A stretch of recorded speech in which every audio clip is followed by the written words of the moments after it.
Dance and music has always been a part of Naga culture and lifestyle.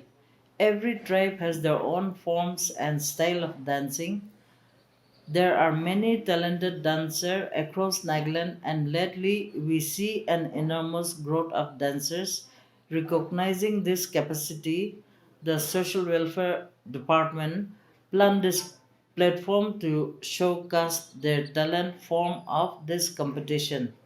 With this first of its kind program in Nagaland, we hope to entertain and educate the participants and audience get exposed to learn more about substance abuse and involved in healthy lifestyle.